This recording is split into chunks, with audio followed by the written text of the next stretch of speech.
Bismillahirrahmanirrahim. Alhamdulillah wassalatu wassalamu ala Rasulillah wa ala alihi washabihi wa man walah wa ba'du.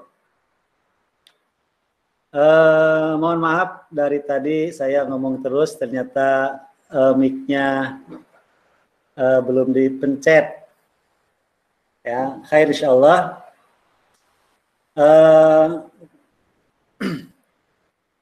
Kita langsung saja.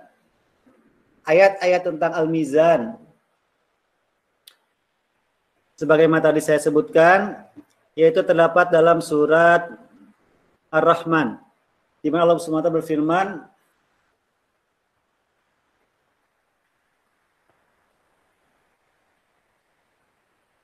A'udzubillahi minasyaitonirrajim.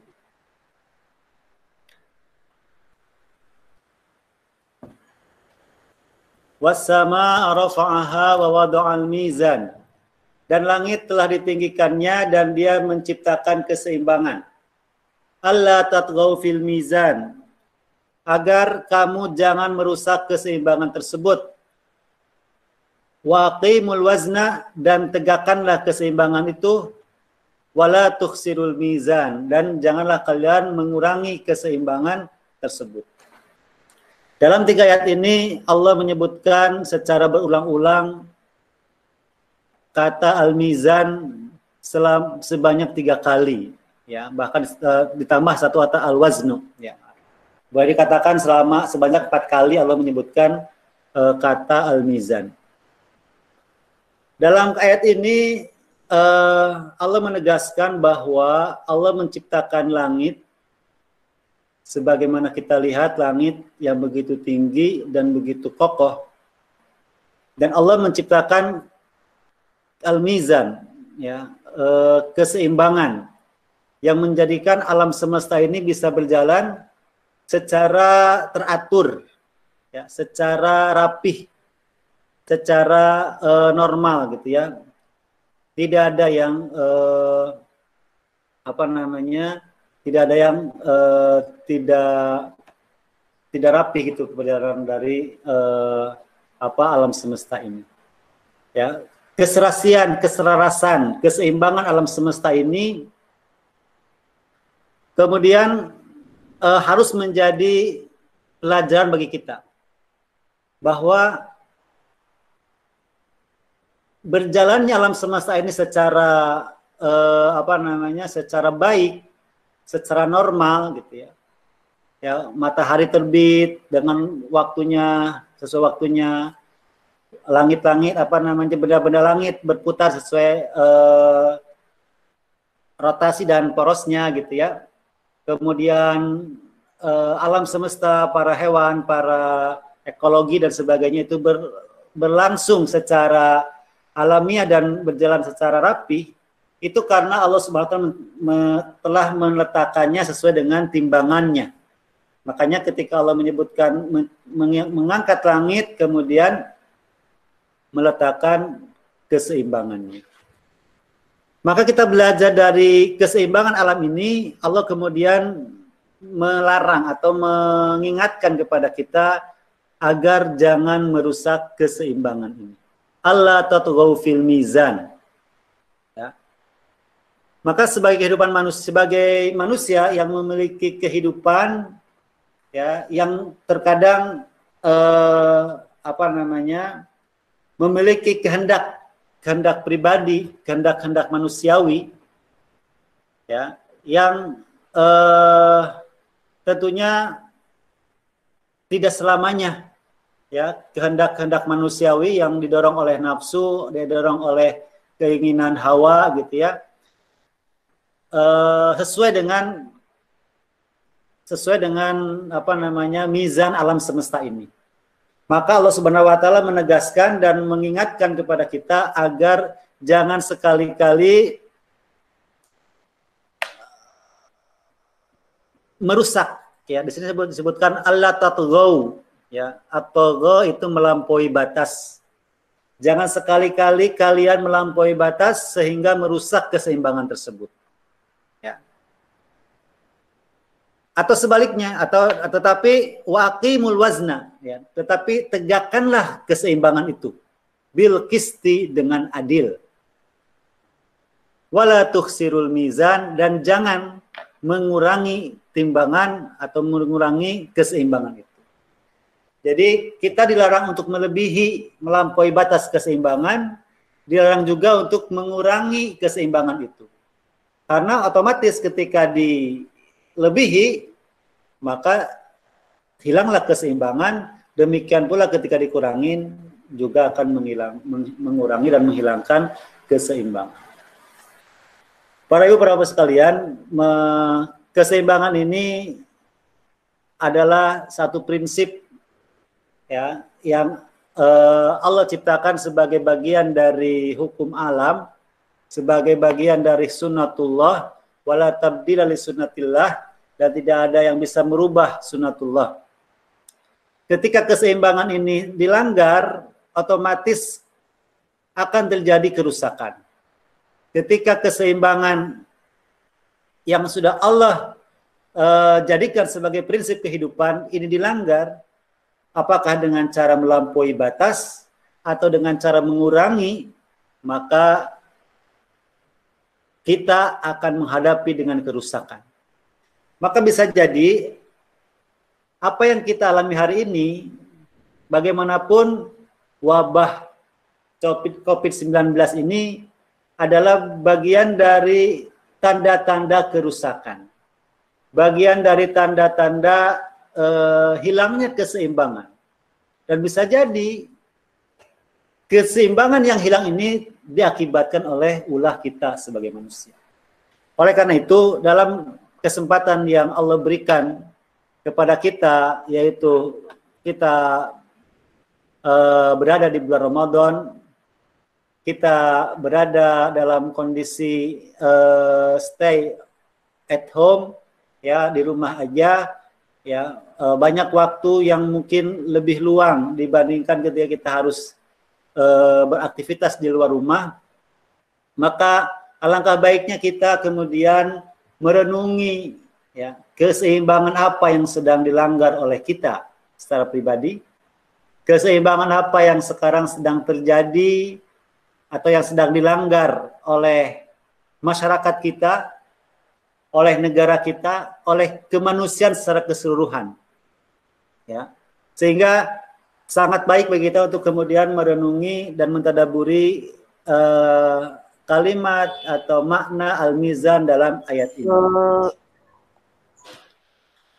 Kemudian tidak hanya dalam surat ini Allah Subhanahu wa taala mengulang kalimat al-mizan dalam beberapa ayat yang lain dengan redaksi yang lebih tegas, ya. Misalnya dalam surat Asy-Syura ayat 17. Allah berfirman, Allahul ladzi anzalal kitaba bil haqqi wal mizan wa ma yudrika la'alla sa'ata qaribun. Allah yang telah menurunkan Alkitab bil haq, dengan al-haq, dengan membawa kebenaran, wal mizan, dan Allah telah menurunkan neraca atau al-mizan, ya, keseimbangan atau keadilan. Wa mayrika la'alla sa'ata qaribun. Dan tahukah kamu boleh jadi hari kiamat itu sudah dekat. Lihat, ini ayat bisa menjadi berupa peringatan kepada kita, ya, bisa menjadi peringatan kepada kita bahwa kata Allah dalam akhir ayat ini disebutkan wa maydrika, siapa tahu, ya, apa kamu tidak tahu, bisa jadi kiamat itu sudah dekat. Oleh karena itu perhatikanlah apa yang telah Allah turunkan kepada kalian. Artinya seolah-olah ayat ini mengancam ketika kita menjauhi Al-Quran sebagai kitab yang Allah turunkan dengan al-haq, dengan kebenaran, dan kita melanggar keseimbangan, maka as-sa'ah, kehancuran, hari kiamat akan mendekati kepada kita. Oleh karena itu, sekali lagi kita harus betul-betul menjaga keseimbangan ini. Kalau ayat ini disepadankan dengan ayat yang kita sama-sama hafal Misalnya dalam surat As-Saff ya, walladzi arsala rasulahu bil huda wa dinil haq. Ya, arsala rasulahu bil huda wa dinil haq.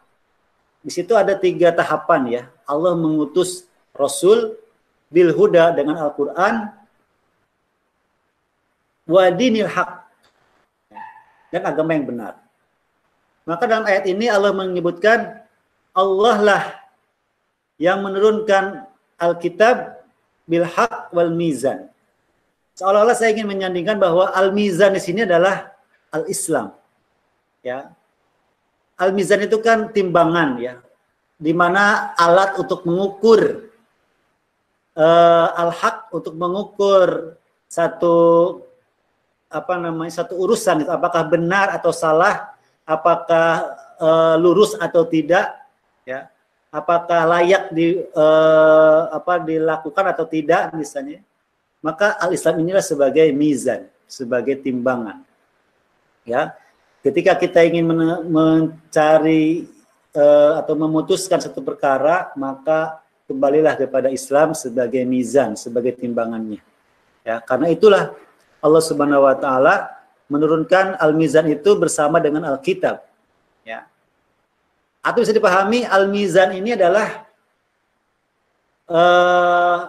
manhaj ya, yang Allah berikan, yang Rasulullah SAW contohkan, ajarkan dalam kita memahami Alkitab, dalam kita mengambil kesimpulan dari Alkitab yang kita baca atau Al-Quran yang kita baca.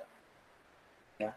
Sehingga kita tidak hanya menjadikan ayat-ayat Al-Quran ya kita fahami secara tekstual, kita fahami secara langsung gitu ya.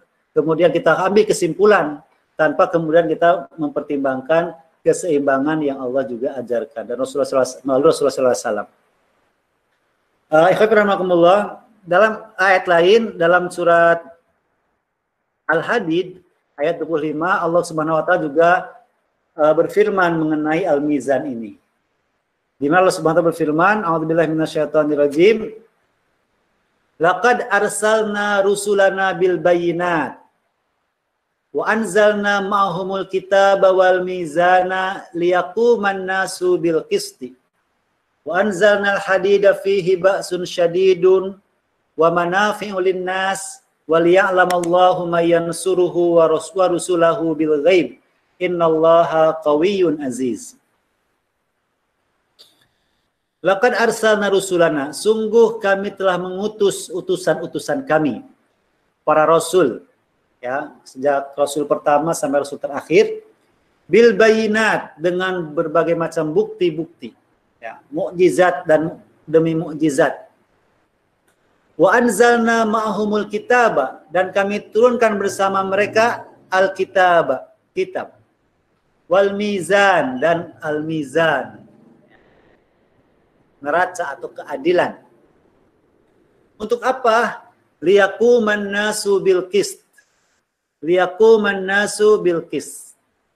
Agar manusia bisa menegakkan keadilan, ya, agar manusia bisa berlaku adil. Jadi untuk bisa berlaku adil tidak cukup dengan neraca, tidak cukup dengan al-mizan, tetapi tidak cukup juga dengan Alkitab. Harus ada dua-duanya. Ya. Harus ada Alkitab, Al-Quran, ya, tetapi juga harus ada al-mizan. Ya. Ada penyeimbang, ada keseimbangan, ada ilmu bagaimana memahami, bagaimana memutuskan, bagaimana menetapkan, bagaimana mengistinbat dari isi kandungan Al-Quran tersebut. Ya. Sehingga mizan ini sangat penting dimiliki oleh setiap kaum muslimin, juga sangat penting dimiliki oleh para mujtahid, juga sangat penting dimiliki oleh para umara.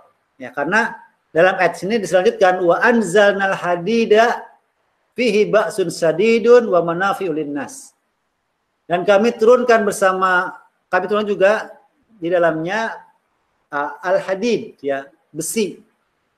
Nah, al-hadid di sini sebagian mufassir menjelaskan, menafsirkan bahwa al-hadid ini adalah kekuasaan. Jadi untuk bisa membuat sebuah atau menegakkan sebuah kebenaran dibutuhkan 3 unsur ya menurut ayat ini. Yang pertama unsur Alkitab, yaitu Al-Quran sebagai pedoman. Yang kedua al-mizan, ya ini sebagai manhaj, ya sebagai konsep, sebagai sistem, ya. Yang dengan mizan ini kita bisa menyimpulkan, bisa membuat istinbat hukum, ya yang bersumber dari Alkitab. Ya. Kemudian yang ketiga diperlukan kekuasaan, ya karena ketika kitab tanpa mizan dia hanya bacaan saja. Ya, tidak menghasilkan hukum, tidak menghasilkan kebijakan, tidak menghasilkan kebijaksanaan. Tetapi ketika kitab dan mizan saja, ya, dia menjadi teori, ya sebatas teori, hukum-hukum sebatas teori. Seperti hari ini kita mengkaji misalnya bab tentang kisos, bab tentang khilafah misalnya ya. Ketika tidak ada kekuasaan maka dia hanya menjadi teori saja. Tetapi dengan al-hadid, ya dengan kekuasaan, fihi ba'sun syadidun wa manafi'ul linnas, ya di situ kita punya kekuatan dan bisa memberikan manfaat kepada manusia, maka al-haq ini akan kembali tegak, ya. Para ibu para bapak sekalian, dari ayat-ayat yang kita kaji tadi, maka yang pertama kita bisa menyimpulkan bahwa mizan, keseimbangan adalah bagian dari sunatullah ya. Bagian dari sunatullah, di mana kita harus menjaganya. Ya. Keseimbangan dalam kehidupan harus kita jaga, sebagaimana Allah Subhanahu Wa Taala menjaga keseimbangan alam, sehingga alam bisa berdiri dan berjalan dengan sedemikian serasi selarasnya gitu ya. Kita coba renungkan misalnya dalam alam ini keseimbangan antara ya ekosistem alam ya. Kita mengenalnya misalnya dalam teori rantai makanan ya, ada predator, ada yang di mangsanya gitu, ada pemangsa dan dimangsa. Ketika di suatu daerah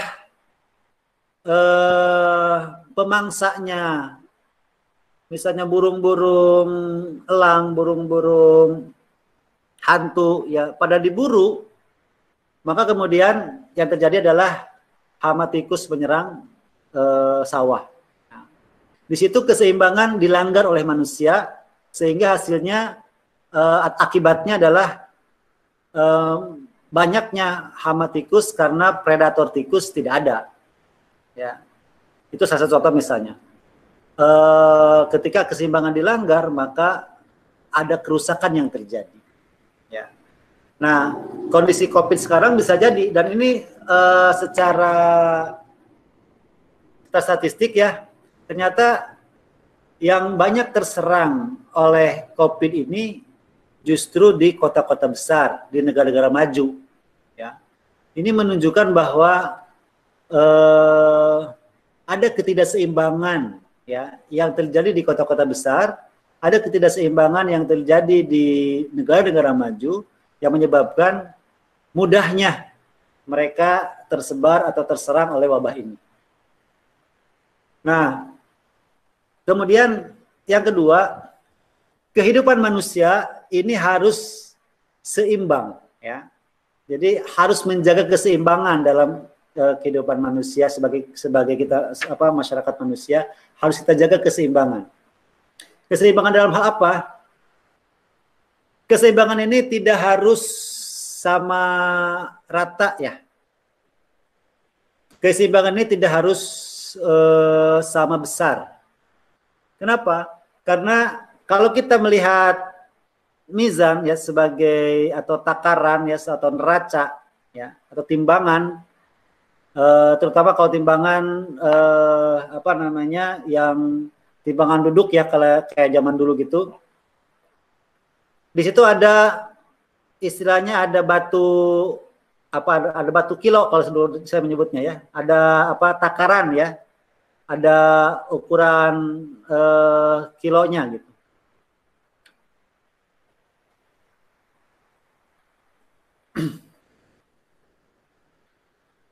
Ya, ada takaran kilonya, di situ ada barangnya. Ya. Apakah takaran kilo dengan barang yang ditimbangnya itu selalu sama besar? Tidak. Ya, artinya timbangan itu tidak harus, atau seimbang itu tidak harus sama besar.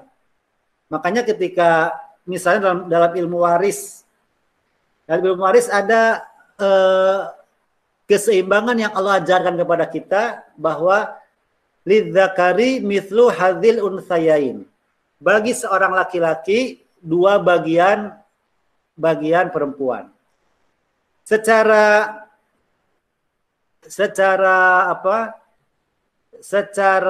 kasat mata seolah tidak adil, tidak mizan, ya, tidak seimbang.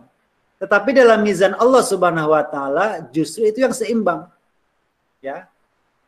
Nah, itulah mizan yang harus kita pegang ini untuk menjadi ukuran bagi kehendak-kehendak manusia.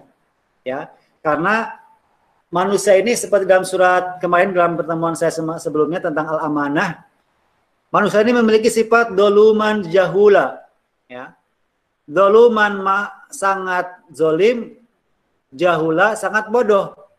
Maka dibutuhkan ukuran agar ketika mereka mengambil keputusan, agar ketika kita memiliki keinginan, ketika kita membuat keputusan, kita tidak dikendalikan oleh kezaliman diri kita dan tidak dikendalikan oleh kebodohan diri kita.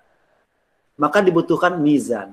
Dan mizan ini bukan hitung-hitungan akal kita, tetapi mizan ini adalah apa yang telah Allah turunkan, yaitu kitab dan contoh-contoh Rasul, dan bagaimana prinsip-prinsip yang Rasul ajarkan dalam memahami kitab tersebut.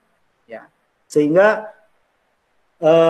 inilah pentingnya kita memahami mizan, sehingga seorang dokter di Qatar, ya, namanya Dr. Ali Al-Qaldogi, ya, beliau adalah sekjen ulama internasional, ya, tangan kanannya Syekh Yusuf Qaradawi.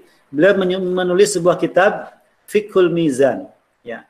Dalam kitab tersebut beliau jelaskan tentang betapa pentingnya umat Islam hari ini berpegang teguh dan memahami makna mizan ini. Kenapa? Karena seringkali kita mengukur kehidupan ini dengan ukuran-ukuran yang salah. Ya. Mengukur nilai-nilai kehidupan ini dengan prinsip, dengan ukuran, dengan timbangan yang keliru, sehingga kesimpulannya keliru. Ya. Oleh karena itu, sekali lagi kita harus berpegang teguh kepada al-mizan. Misalnya tadi dalam mawaris, ya, kemudian dalam berumah tangga misalnya,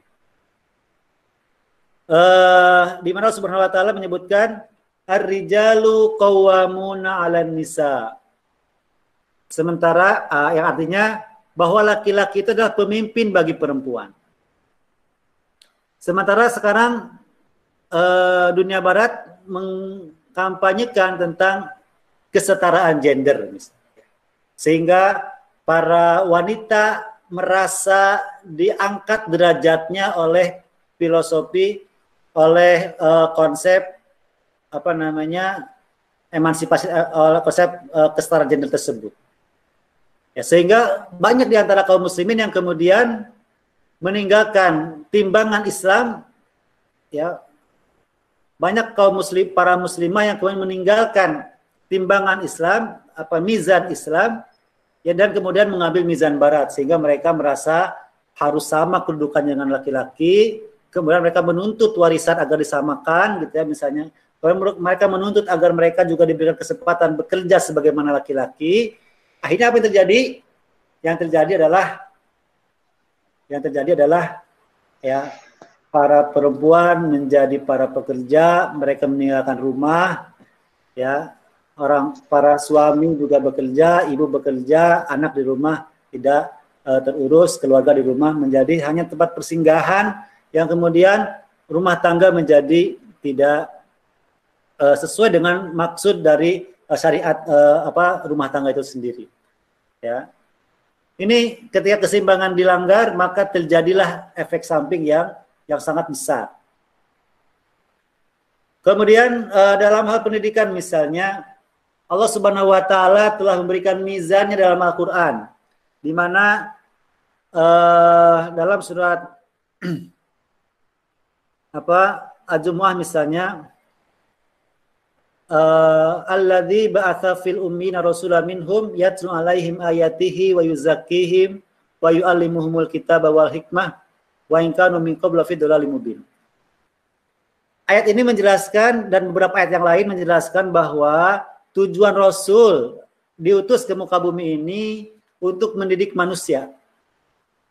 Ya, untuk mendidik manusia dengan 3 tahapan. Yang pertama tahapannya tilawatil kitab, yatlu alaihim ayatihi. Ya. Membacakan kepada mereka ayat-ayat Allah Subhanahu wa taala. Kemudian wa yuzakkihim, dan mensucikan mereka. Wa yu'allimuhumul kitab wal hikmah, dan mengajar kepada mereka Alkitab yaitu Al-Qur'an, wal hikmata, dan hikmah, yaitu hikmah itu adalah ilmu-ilmu pengetahuan, ya. Ini timbangan yang Allah ajarkan, yaitu harus ada tilawatul ayat, ya. Harus diajarkan dengan berbasis Al-Quran, ya, berbasis ayat-ayat kauniyah, ya, dikenalkan bahwa semua yang berlaku, semua yang konsep-konsep itu kembali kepada kebesaran Allah Subhanahu wa taala. Kemudian tazkiyah, disucikan jiwanya, disucikan dirinya, disucikan pola pikirnya, dan yang ketiga baru taklim. Sementara hari ini pendidikan langsung kepada poin yang ketiga, ya, langsung kepada taklim, langsung kepada pengajaran, langsung kepada bagaimana menambah ilmu pengetahuan, kepintaran, kecerdasan, dan melupakan ayat-ayat dan melupakan tazkiyah. Hasilnya apa?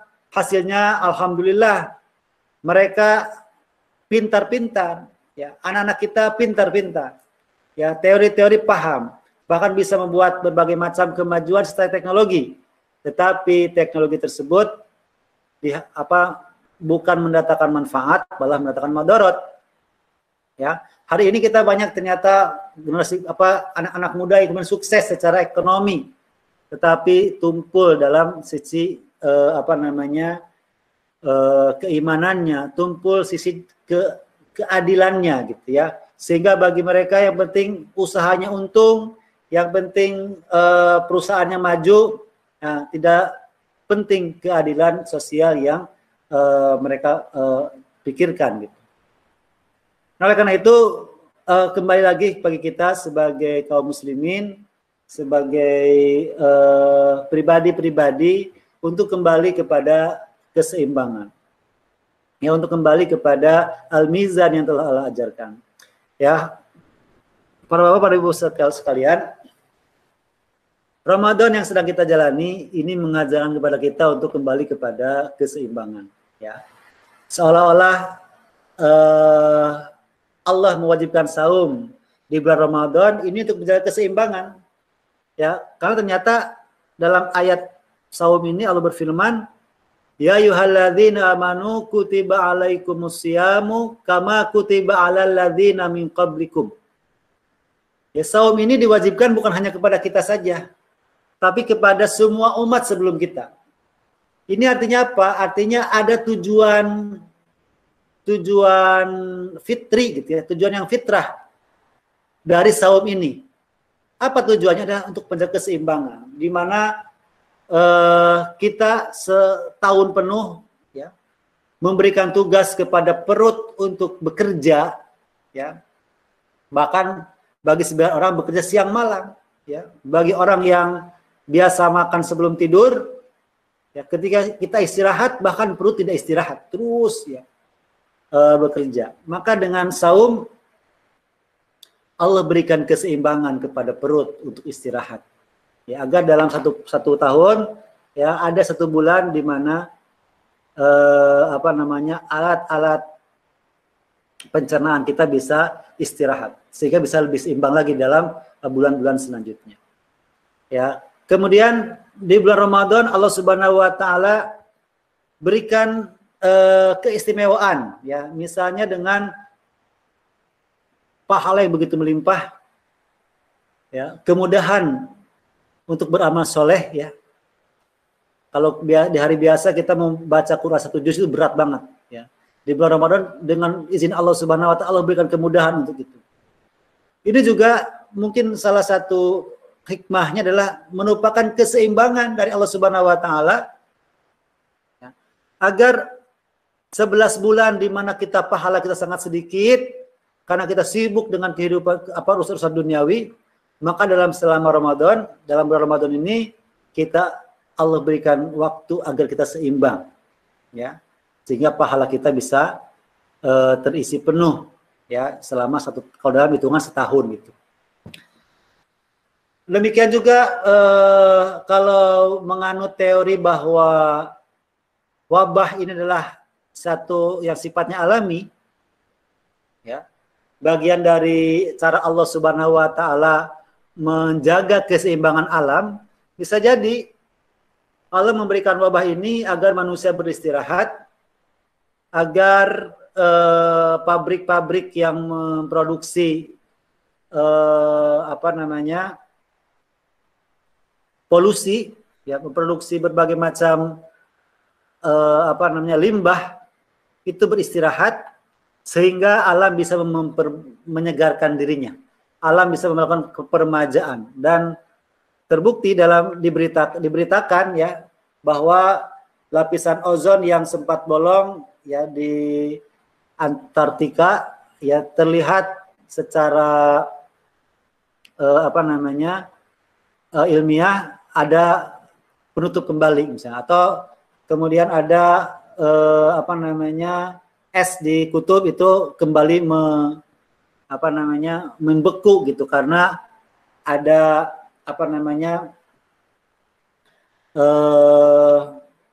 akibat dari berkurangnya polusi udara, agar berkurangnya limbah-limbah yang kemudian sebelumnya menjadi merusak alam, ya, menjadi penyebab rusaknya alam.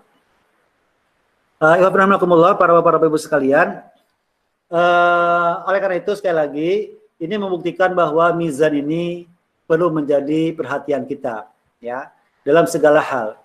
Sebelum kita melakukan berbagai macam tindakan, mengambil berbagai macam keputusan, maka alangkah baiknya kita kemudian menimbang-nimbang dulu, ya. Menimbang-nimbang dulu dengan apa? Apa kita timbang? Timbang dengan sisi syariat, timbang dengan ketentuan-ketentuan syariat. Maka bagi kita para kaum muslimin yang awam, maka biasakan untuk beristifsar, ya, atau beristifta kepada para asatid, ya, ketika kita mau melangkah ke pernikahan misalnya, maka biasakan untuk kemudian menimbang, ya, dan meminta pertimbangan, ya, kepada orang-orang yang lebih berilmu, ya. Fas'ali ahla dzikri in kuntum la ta'lamun, gitu kan. Itu bagian dari bagaimana kita melakukan pertimbangan. Kemudian dalam aktivitas sehari-hari, misalnya dalam kehidupan berumah tangga, gitu ya, keseimbangan ini harus kita jaga, ya. Dalam pendidikan anak misalnya, peran antara ayah dan ibu juga harus diperhatikan keseimbangannya. Ketika seorang ayah, ya, sedang menunjukkan kekawamannya, sedang menunjukkan keayahannya dalam artian ketegasannya, ya, maka ibu hadir sebagai penyeimbang, ya, dengan memberikan hikmahnya, kebijaksanaannya misalnya. Ketika seorang ibu, ya, dalam kondisi yang lelah misalnya, sehingga timbul sisi-sisi manusiawinya, kekesalannya kepada anak, maka datanglah ayah sebagai penyeimbang. Nah, hal seperti itu juga harus kita biasakan dan kita latih dalam kehidupan kita sehari-hari, sehingga perjalanan pendidikan di keluarga menjadi perjalanan pendidikan yang yang nyata. Ya apa yang selaras itu, yang kemudian seimbang.